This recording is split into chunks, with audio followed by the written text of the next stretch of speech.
The footman would not let her pass the second step. "There is no position here," he said, looking at the worn hem of her traveling gown rather than at her face. "His Grace does not take applicants at the door, and he most certainly does not take them in the rain." Eleanor Vane stood on the wet stone of Marsden Hall's portico, her single trunk at her feet, and did not move. The rain came down in straight gray rods behind her, and the candlelight from the open door spilled out across the threshold in a warm band she had not been invited to cross. She held a folded letter in her gloved hand. The glove had been mended at the thumb, and she had mended it herself, and she was not ashamed of it. She read the footman the way her husband had taught her to read a chessboard, not the piece in front of her but the whole position behind it. A man placed at a door to keep people out, who had no power except the door, and who would yield the instant a stronger piece appeared behind him. So she did not argue with the footman. She waited for the rest of the board to declare itself the way one waits, holding a small move in reserve for the king to show his hand.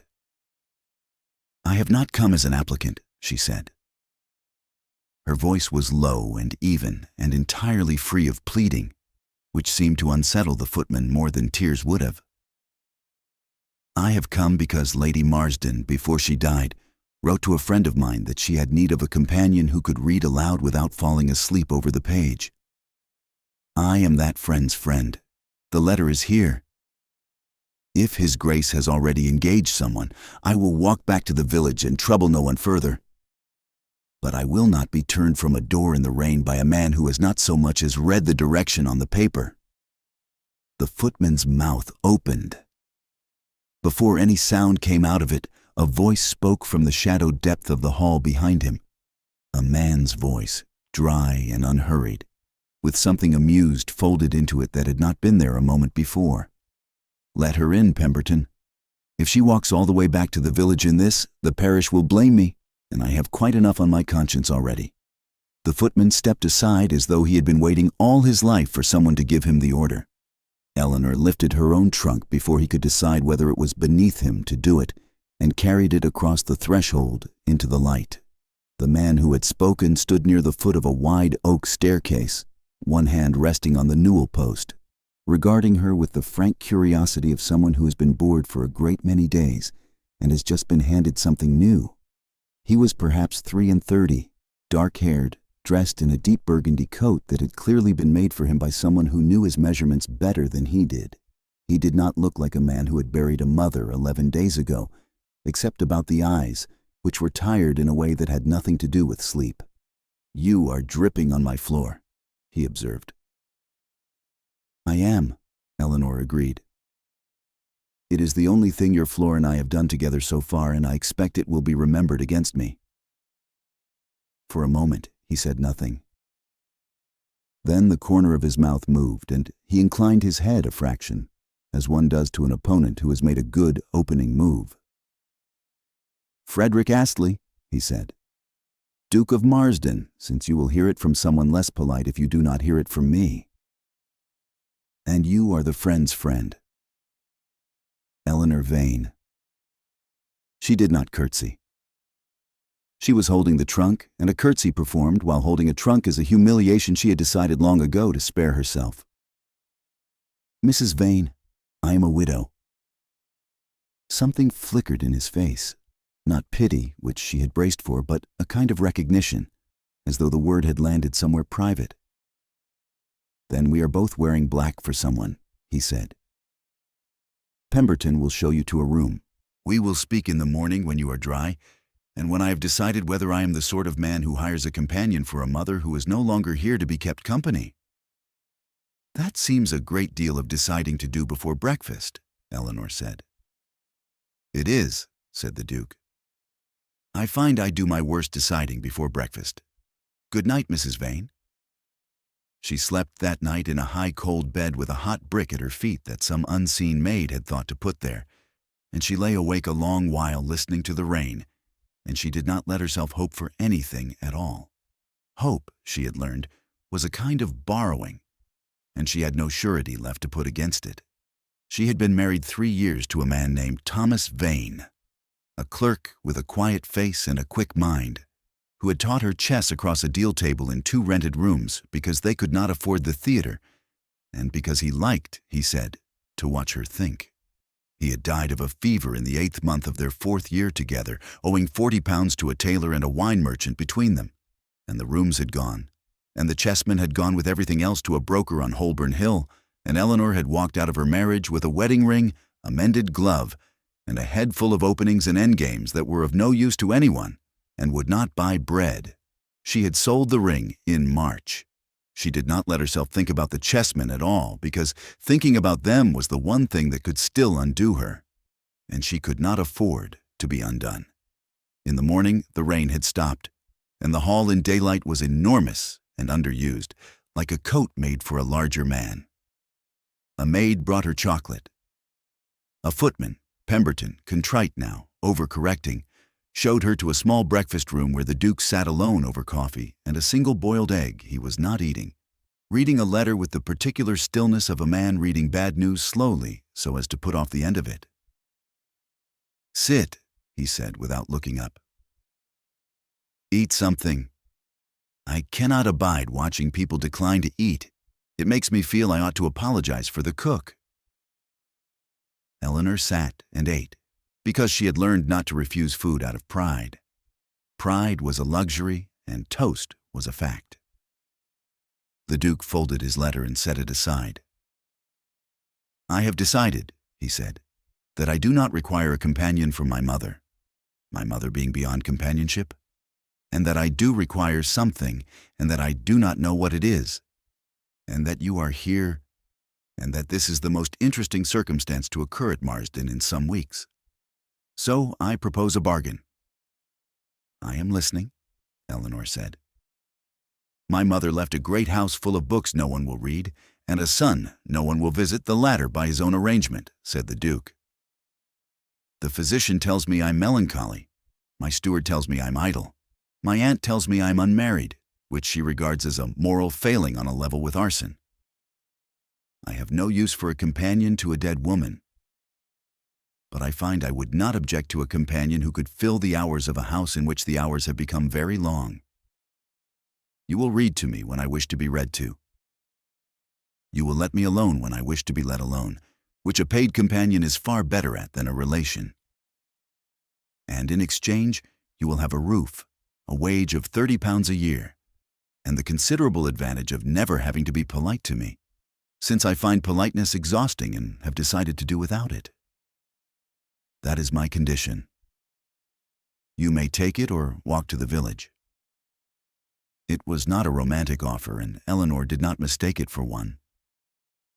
It was the offer of a drowning man who has noticed someone else treading water nearby and concluded that 2 are warmer than 1.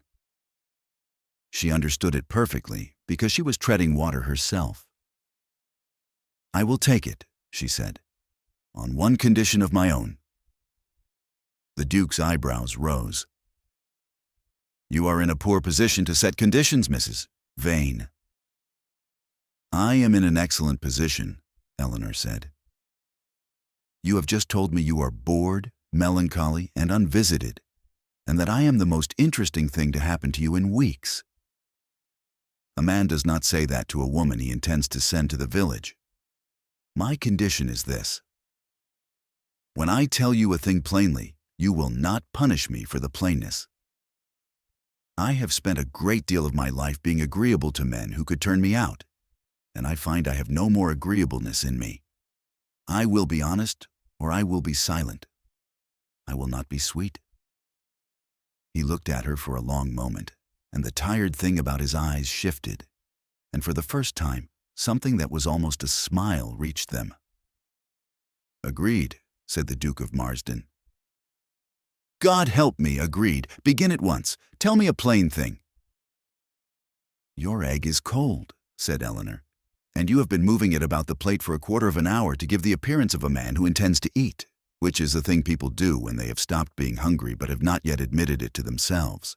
You are not eating because you are grieving, and grief sits in the stomach. You will feel worse this afternoon than you do now. You should eat the egg." The Duke set down his coffee. He looked at the egg. He looked at her. And then, deliberately, with the air of a man conceding a point, he ate the egg. "That," he said, "was the most uncomfortable thing anyone has said to me since my mother's funeral, and I find I'm obliged to you for it. Welcome to Marsden, Mrs. Vane. I cannot promise you will be happy here. I can promise you will not be bored." So began the strange, ordered life of the companion at Marsden Hall. She read to him in the long library in the afternoons, history mostly, and the drier sort of travel memoir. The Duke having an aversion to novels that he defended as taste, and Eleanor diagnosed as fear of feeling anything on purpose. She let him alone in the mornings when he rode out alone across the gray wet park on a tall black horse named Cato, and came back muddied and a little less haunted. She learned the geography of his moods the way she had once learned the geography of 2 rented rooms. Where the cold corners were, where the light fell, which doors to leave open. She did not pry. She had been pried at in her grief, and she knew the particular violence of a kindly meant question, and she did not do it to him. In her first week he had noticed her glove. She had set it down on the library table while she read, the mended thumb turned up, and she saw his eyes go to it and away, and she felt the old heat of shame rise and refused it, lifting her chin and reading on. He said nothing then, but 3 days later a parcel arrived in her room, a pair of good kid gloves, plain and gray and unmistakably new. And she carried them down to the library and laid them on the table beside the book. "I cannot accept these," she said. "I am paid £30 a year, and I have not yet earned the first quarter of it. A man does not give gloves to his mother's companion. Your aunt, whom I have not met, would have a word for it, and it would not be a kind one." "I gave them to the companion of the house," said the Duke, not looking up from his own book. "Because the companion of the house represents me when she walks to the village, and I will not be represented by a mended thumb. It is a matter of my dignity, not yours. You may regard it entirely as vanity on my part and accept them on those grounds." Eleanor looked at him a moment. It was, she understood, a kindness dressed up as vanity so that she might take it without bending. The way one leaves a door open so a proud animal may come in of its own accord. And it was so deftly done that she could not, in honesty, be angry. "I will keep the old ones," she said. "I mended that glove myself, and I am not ashamed of it. And I will not throw away good work merely because a richer thing has come along. But I will wear yours to the village and represent your dignity, since you have asked so handsomely." She picked the new gloves up. "Thank you, Your Grace. It is the first thing anyone has given me in 2 years that I did not have to sell within the month." He did look up then, briefly, and something moved in his face, and he said only, "Then I am glad it was gloves and not money," and went back to his book, and neither of them said anything more about it. But the mended glove went into her trunk and stayed there, kept and not discarded, the first of the small things in that house she chose to keep. And she did not, for 3 weeks, go into the morning room. It was a small room off the south corridor, and the door stood always closed, and Pemberton, when she asked, had lowered his voice and said it had been the late Duchess's favorite, and that his Grace did not go in, and that the maids dusted it on Thursdays with the door open so that no one need be alone in it for long. Eleanor respected the closed door. She had her own closed doors and asked no one to open them.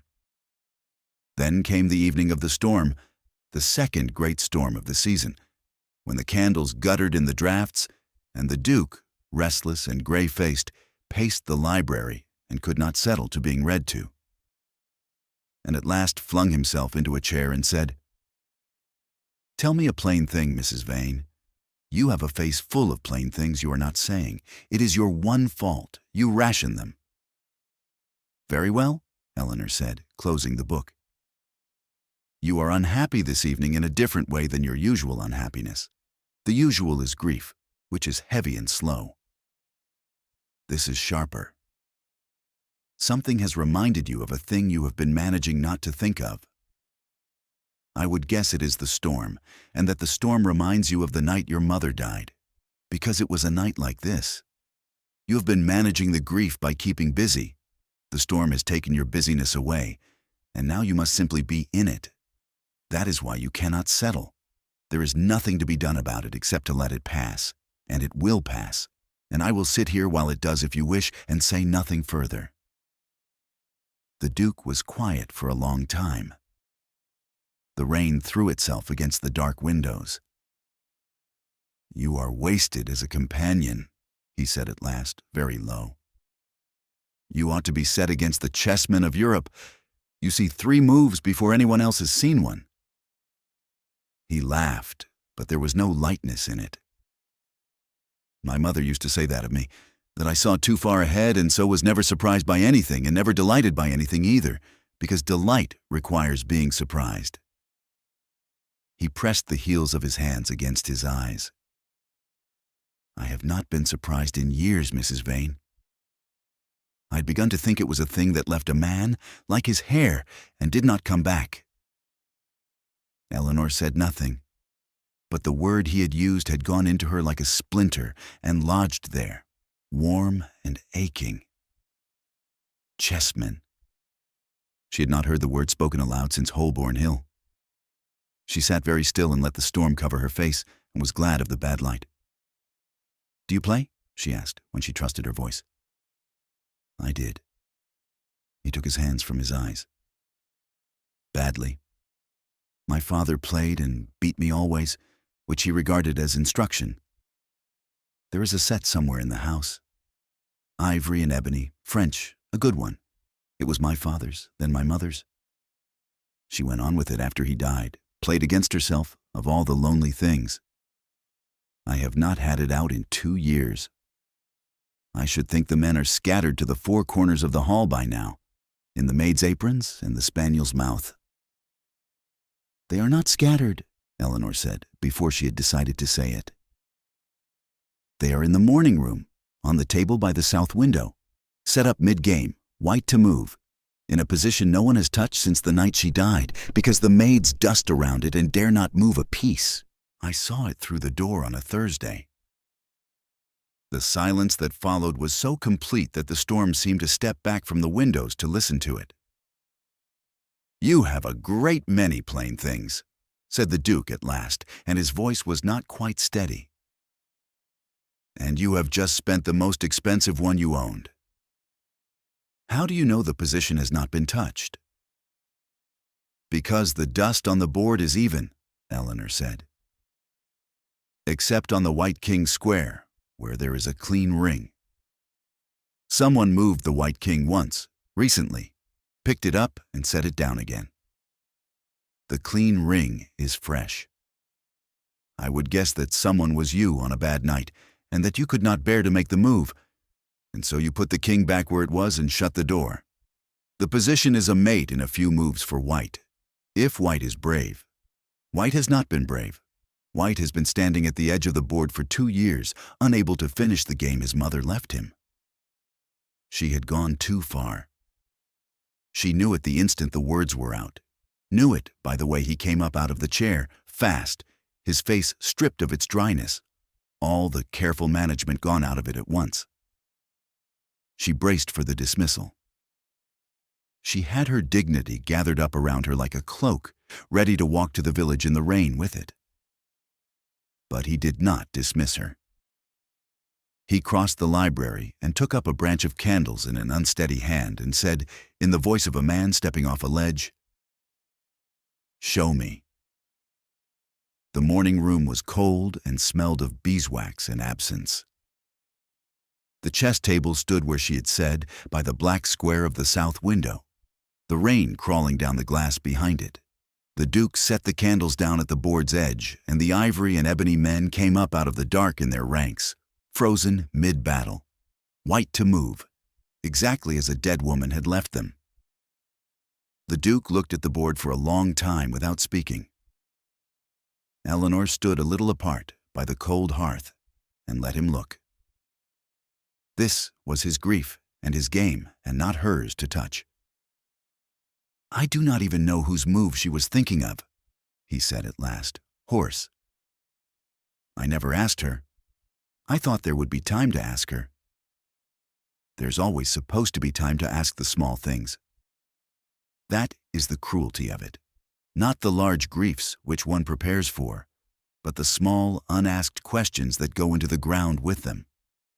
He reached out and touched the White King with one finger, very gently, and the clean ring in the dust was explained. "I cannot read the position. I never could. I see the pieces, but not the pattern. She saw the pattern.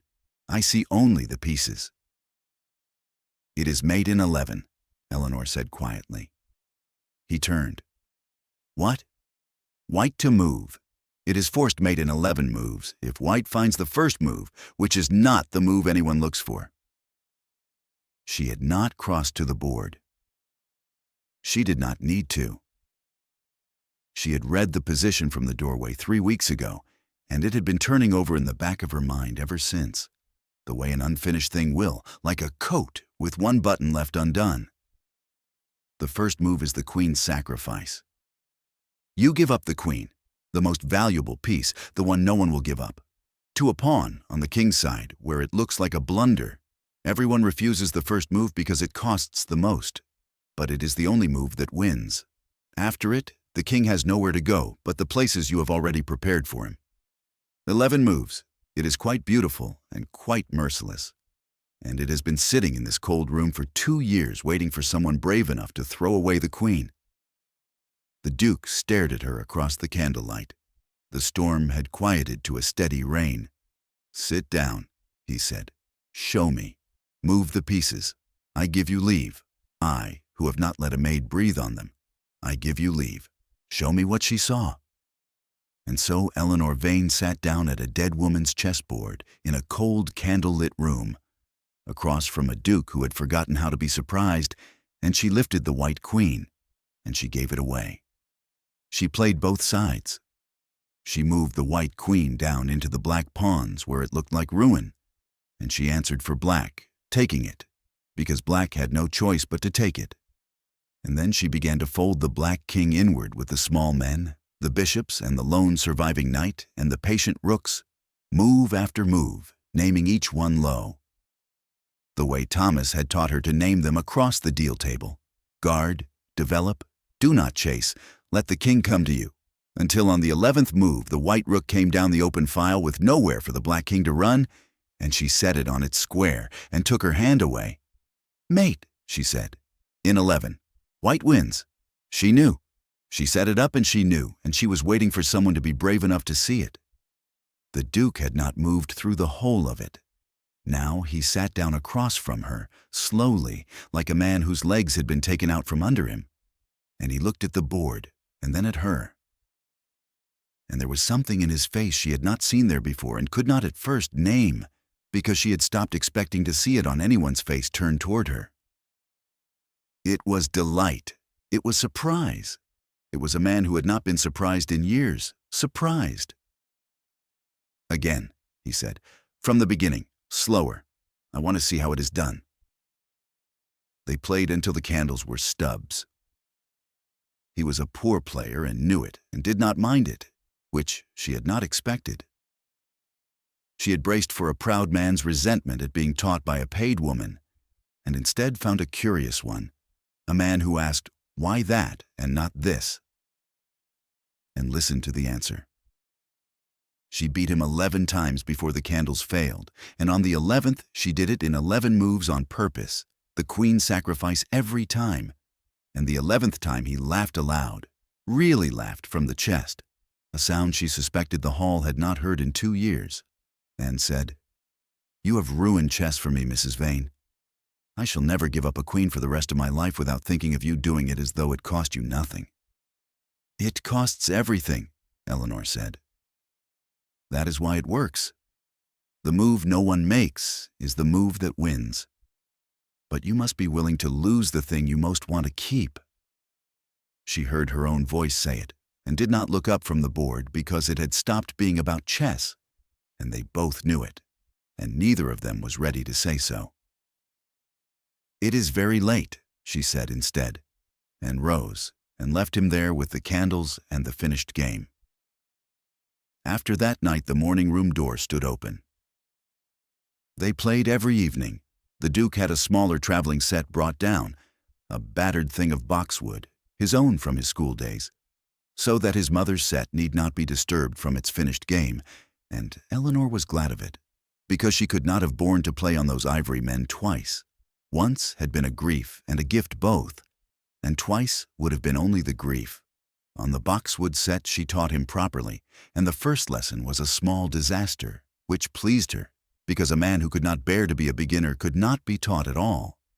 "You have moved your queen on the third move," she said on the second evening, watching him send the white queen out across the board in a long, greedy diagonal. "Take it back." "I will not take it back. I have it on a square where it threatens two of your men at once. It is a strong move." "It is a loud move," said Eleanor. "There is a difference, and the difference is the whole of the game. Your queen threatens two of my men, and I will answer by chasing it with a pawn, which is worth a tenth of it, and you will be obliged to move it. And chase it I will, all over the board, with my small worthless men, until you have spent 6 moves carrying your queen out of danger, and I have spent 6 moves bringing all of my pieces into the fight.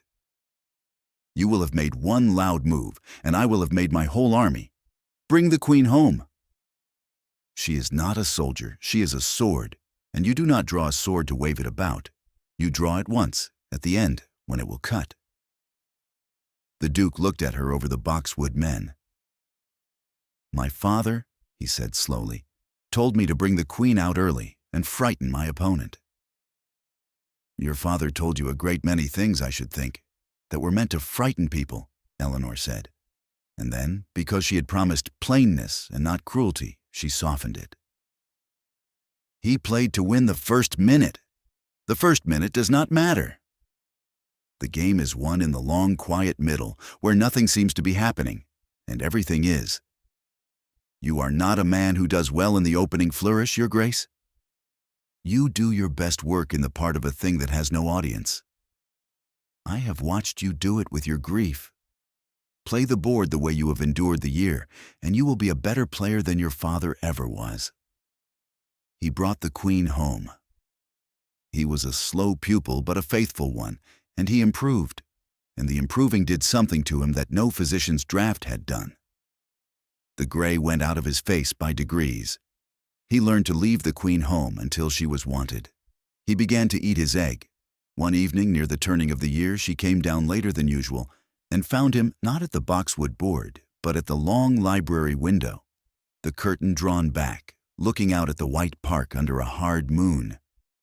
And his lips were moving, and she stopped in the doorway because she knew the shape of a man at prayer and would not walk into it. He did not hear her. He said very low to the window or to God or to the woman who was not there, "Let me be a better man than I have been. I do not ask to be spared the grief. I ask only to be made fit for the thing you have sent into this house, for I'm not fit for it yet, and I'm afraid I shall waste it." Then he was quiet, and Eleanor stepped softly back into the corridor and waited a slow count of 50 before she came in again, loudly this time, so that he need never know she had heard, because some plain things are not hers to say even when she has seen them. And he began to ask her about herself, which she had not allowed. "Who taught you?" he said one evening, frowning at a position she had backed him into. "You did not learn this in a finishing school. Finishing schools teach a girl to lose gracefully to a gentleman. You do not know how to lose at all. I have watched you try to throw a game out of kindness, and you cannot do it. Your hand will not make the bad move. Someone taught you to win." Eleanor was quiet for a moment, turning a captured pawn between her fingers. "My husband," she said. "Thomas. He was a clerk. We had 2 rooms and a deal table and no money for amusements, and he taught me chess because it was free and because he liked to watch me think. He used to say a man who could afford the theater could not buy a better evening than a hard-fought game and a woman who would not let him cheat." She set the pawn down. He has been dead 2 years. He left 40 pounds of debt and a head full of openings, and I have spent the debt and kept the openings. And you are the first person I have played since he died. I did not know I had been hungry for it until you said the word chessman in the library, and it went into me like a knife. So you see, Your Grace, we have been doing the same thing in this house. You with your mother's board, I with my husband's lessons. 2 people playing the games the dead left us, because to stop playing them is to let the dead go entirely, and we are neither of us ready. The Duke looked at her across the boxwood men for a long time. You loved him, he said. It was not a question. I loved him, Eleanor said. I love him still. That does not stop because a person dies. No one tells you that. The love goes on with nowhere to put itself, like a queen on an empty board. People think a widow's grief is for the past. It is not. It is for the future, for all the games we did not get to play. Yes, said the Duke very quietly. Yes, that is exactly it. That is the thing I have not been able to say for 2 years, and you have said it in a sentence. He moved a pawn, the wrong pawn, not seeing the board at all. I am glad you would not be sweet, Mrs. Vane. A sweet woman would have told me she was sorry for my loss. You have told me what my loss is. It is a far greater kindness. Eleanor took the pawn he had blundered, because she would not insult him by ignoring it, and the game went on. It was perhaps a fortnight later that the trouble came, and it came, as trouble in great houses does, in a carriage, in the person of the Duke's aunt. Lady Honoria Astley arrived without warning on a bright, cold afternoon, swept into the hall in a great deal of black bombazine and a great deal of opinion, and within the hour had discovered the chessboard in the library, the open door of the morning room.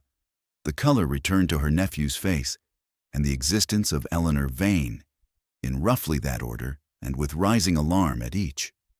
A companion, she said at dinner, to which Eleanor had been bidden and at which she now wished very much she had not been. To a dead woman, how very modern. And now I find she's not reading to you at all, but playing at chess with you in the evenings behind an open door. Which is worse, because reading is at least respectable, and chess is a thing men do with men. Frederick, you cannot see it. You have always been blind to your own situation. It is your single great failing as a duke. You do not see the board. But I see it. I have seen it from the carriage window. This woman has installed herself in a grieving man's house, made herself indispensable in his loneliest hour, and is even now playing a longer game than the one on your table.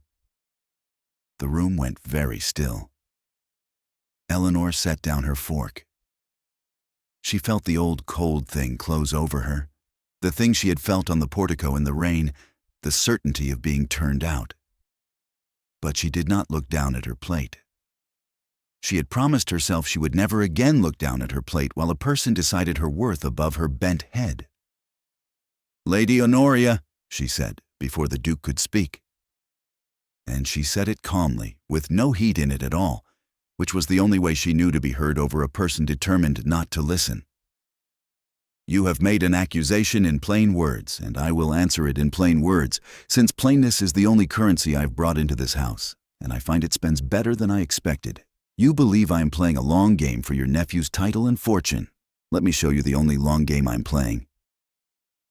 She rose. She had no idea until she was on her feet what she meant to do. And then she did know. Frederick, she said, his name, not his title, for the first time, and she heard Lady Honoria's breath go in sharply at it. Fetch your mother's board. The one in the morning room. The finished game. He went without a word. When he returned with the ivory men ranked on their square of inlaid board, she set it on the dinner table between herself and the aunt, sweeping the silver aside, and she sat down behind the white pieces, the position exactly as the dead Duchess had left it. This is the only game I am playing in this house, Eleanor said. It is the game your sister-in-law left unfinished on the night she died. Her son could not read it. I could. It is made in 11 moves, and it begins with the player giving away her queen, the most valuable thing on the board, to a pawn. where it looks like ruin and feels like ruin, and is, in fact, the only move that wins. I will show it to you, Lady Honoria, because you have accused me of playing for value, and I want you to watch me give the most valuable piece away. And there, at a dinner table, in the cold, bright candlelight, with a furious aunt on one side and a silent duke on the other, Eleanor Vane played out the dead woman's mate in 11. She gave away the white queen on the first move.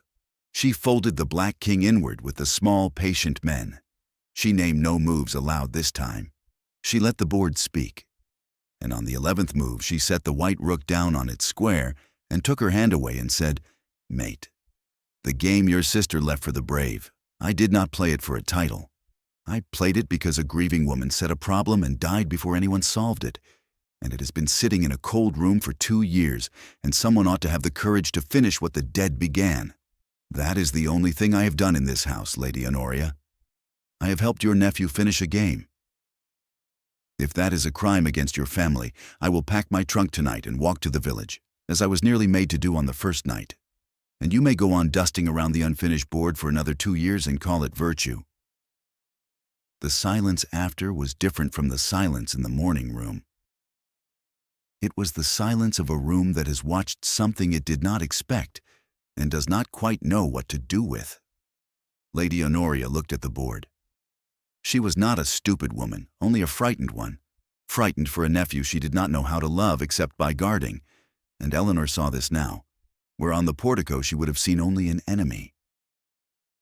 "My sister-in-law," Lady Honoria said at last, in a voice gone strange, "told me of that game, years ago. She said she had composed a problem her husband could not solve and her son could not see, and that she would leave it set up until someone in the family had the wit and the nerve to finish it, and that she suspected she would die first. She looked up. She said it would take a particular kind of person, one who could give away a queen without flinching."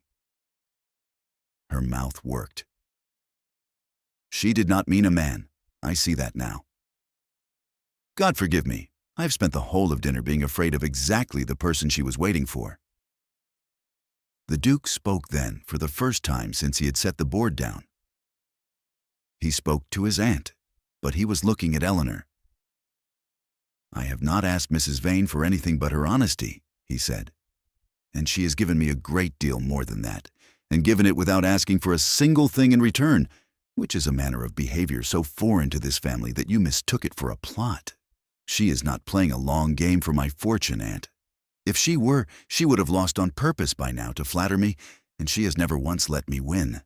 A woman playing for a man's heart does not beat him 11 times in an evening. She lets him take the 11th. "Then what?" said Lady Honoria. "Is she playing for?" "Nothing," said Eleanor. "I told you, I am not playing for anything. That is the part you cannot believe, because everyone in your world is always playing for something, and a person who is playing for nothing looks to you like a person hiding what they play for. But there are people in the world who do a kind thing because the kind thing wants doing, and finish a game because the game wants finishing, and ask for nothing because they have learned to want nothing they cannot earn. I am one of them. I had a husband who taught me to win and never once asked me to lose for his comfort. And I will not start losing for anyone's comfort now. Not yours, not his, not my own." It was the longest speech she had made in the house, and when it was done she sat down, suddenly tired, and the ivory queen lay on its side among the black pawns where she had sacrificed it, and no one spoke for a while. Lady Honoria stayed 3 more days. She watched. She was, as Eleanor had guessed, not stupid, and what she watched changed her, slowly, the way the boxwood lessons had changed her nephew. She watched Eleanor refuse a second helping she plainly wanted, out of an old habit of not taking more than she had earned. She watched her read to the Duke in the afternoons and let him alone in the mornings. She watched her lose nothing on purpose and win nothing cruelly. And on the 3rd evening, Lady Honoria came to Eleanor's small room with a candle and sat down without being asked, which was its own kind of apology. "I was married at 17, Lady Honoria said, "to a man I did not choose, and I made the best of it. And I have spent 50 years believing that making the best of a bad bargain is the whole of what a woman may hope for, and that a woman who hopes for more is a danger to herself and everyone near her. I have guarded this family like a dragon on a hoard, because the hoard was the only thing I was ever given to guard. She set the candle down. I do not know what you are, Mrs. Vane, but I do not think you are a danger. I think you are the first person to walk into this house in 2 years who was not afraid of my nephew's grief, and grief that is not feared can begin to heal. And I have stood in the way of that healing because I mistook it for a threat. I am too old to do much about being wrong, but I can stop being in the way. I am going home tomorrow. I shall tell the family you are a respectable widow engaged as a companion, which is true. And I shall say nothing of chess, which is no one's business, and which I begin to think is the most respectable thing happening in this house. She rose, and at the door she paused. He sees the board now, she said. He never could before. Whatever you have done, you have taught a Marsden to see the board. His father could not, and his father before him. You have given this family a thing it has wanted for 3 generations and did not know how to name. Do not let him persuade you that you owe him anything for the roof over your head. By my reckoning, the debt runs the other way. And she went out and took her candle and her bombazine and her 50 years of guarding home in the morning, and the hall was quieter and warmer for her going. The winter deepened. The park went white and then black and then white again. And the days grew so short that they were lighting the candles by 4 in the afternoon. And the slow, dead heart of the year, which the Duke had once been unable to endure, became the part of it he loved best, because she had taught him how to wait inside a quiet thing without drowning in it. Then came the evening he very nearly won. It was January, and the snow lay thick on the park, and they had been 3 hours over a single game, the longest they had ever played. And Eleanor realized, somewhere in the second hour, that she was no longer playing a pupil. He had brought all his men into the fight before he had drawn his queen. He had let her chase nothing. He had taken the center while she was watching the wings, and when she reached, at last, for the move that always won, she found the square defended, and she put her hand back in her lap and looked at the board properly for the first time all evening. You have closed the king's side, she said. I have, said the Duke, and there was a light in his face she had put there months ago and had been waiting all winter to see turned, for once, against her. You taught me. You said I do my best work where there is no audience. I have been in the long, quiet middle of this game for an hour, Eleanor, building a wall while you were busy admiring your own attack, and I do believe, though I am almost afraid to say it aloud and break the spell, that I have you. Eleanor studied the board a long while. The fire ticked, the snow ticked. She tried 3 moves in her head, and the wall held against all 3, and her queen, drawn out too soon in her certainty of winning, stood stranded and useless on a far square. A sword waved about and not yet sheathed, her own oldest fault, taught back to her by her own pupil. You have me, she said at last, and she laid down her king herself with her own hand. And she did not pretend it cost her nothing. Made in 4, and I cannot stop it, and I do not wish to, because I have waited my whole life to be beaten honestly by someone I taught. And you have done it. And you have done it by remembering the one true thing I told you. Bring the queen home. You brought her home, and I left mine in the field. And the man who keeps his sword sheathed until it will cut is the man who wins the long game. She looked up at him across the boxwood men. My husband never beat me but twice in 3 years, and both times he wept because he loved me and could not bear to win. You have just beaten me and you are grinning like a boy, and I find I like it a great deal better. Do not ever weep when you beat me, Frederick. Grin. It is the only courtship I will ever consent to recognize. It was the second time she had used his name, and this time there was no aunt to hear it draw breath, only the fire and the snow, and a man who had just won his first true game in his life, looking at the woman who had given him the means to do it. He did not reach for her. He was learning her board as carefully as he had learned the other, and he knew it was not yet the move. But he set his one king back upright on its square, gently, and said, "Then I shall grin. And I shall lose to you 10 times for every once I beat you. And grin at that too, for a man who only ever wins has learned nothing. And I've spent 2 years learning that I knew nothing, and it is the happiest thing that has ever happened to me." And the thing that neither of them would say grew in the warm room between the two chessboards like a third presence, until it could not be ignored. It was the Duke who tried to say it first, badly, the way he did everything that mattered to him, on an evening in February when the snow ticked against the glass, and the boxwood game had ended early because neither of them could keep their mind on it. "Mrs. Vane," he said. "Eleanor, I find I must say a plain thing, and I'm very bad at it. Far worse than you, because you have had practice in plainness, and I have had only practice in concealment. So you must forgive me if I do it like a man giving away a queen, clumsily and at great cost, and not at all certain it is the winning move." He stopped. He started again. "I did not engage a companion.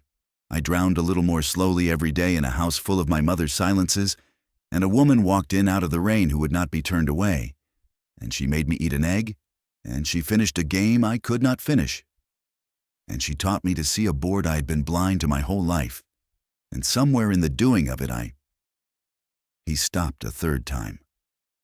"I do not know how to say the rest of it without frightening you off, and I find I would rather have you across a chessboard for the rest of my life than say a thing that drives you to the village.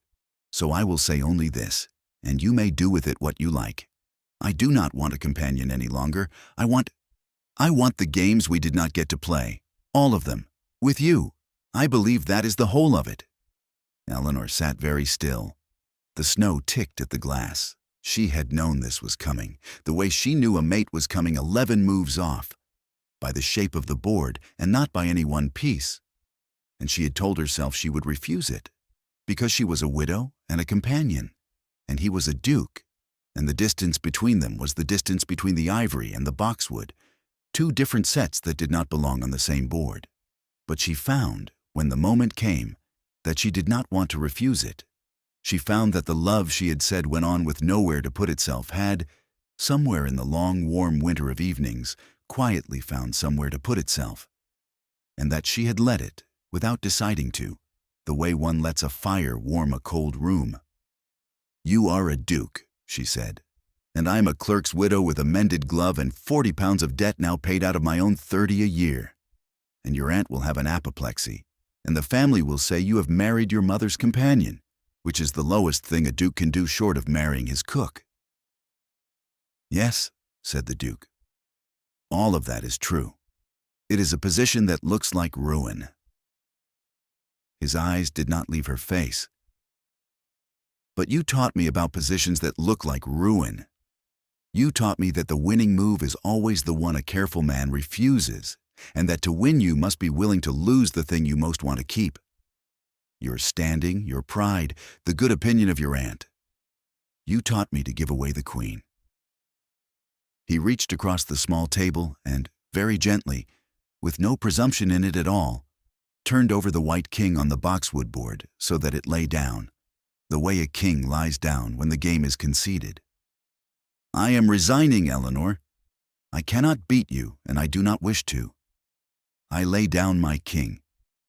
Will you have the win, and me with it, such as I am?"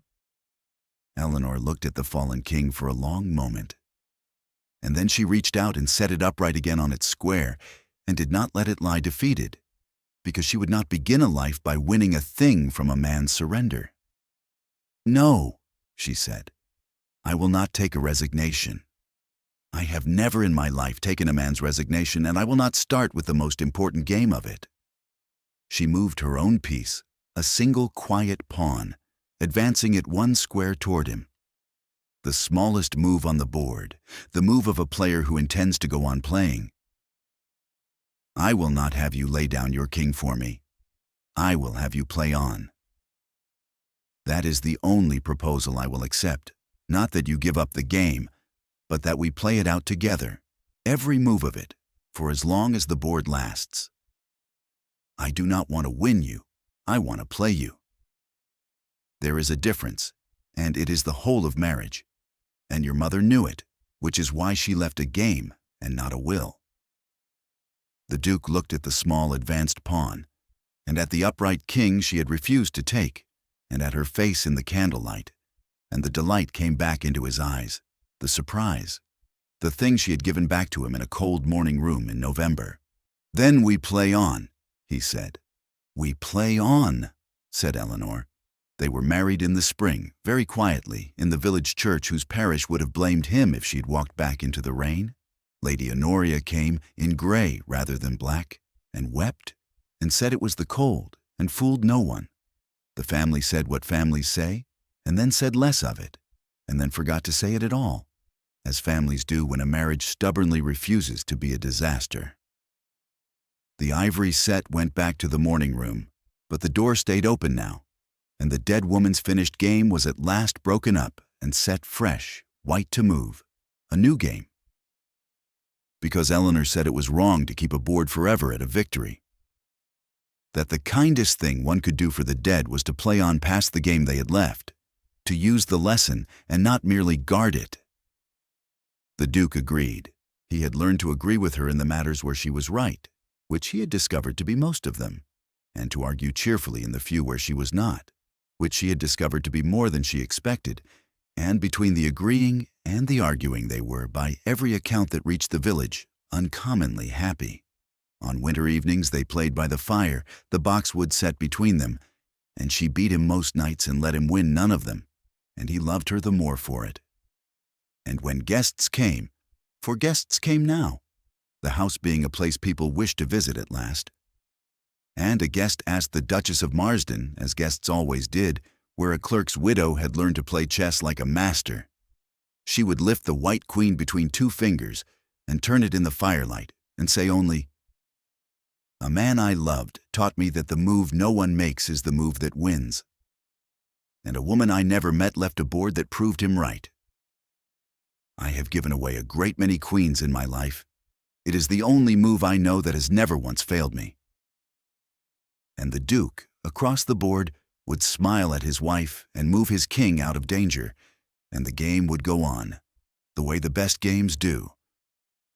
Not toward a victory anyone needed, but onward, move by move, in the warm light, with nowhere in the world either of them had to be.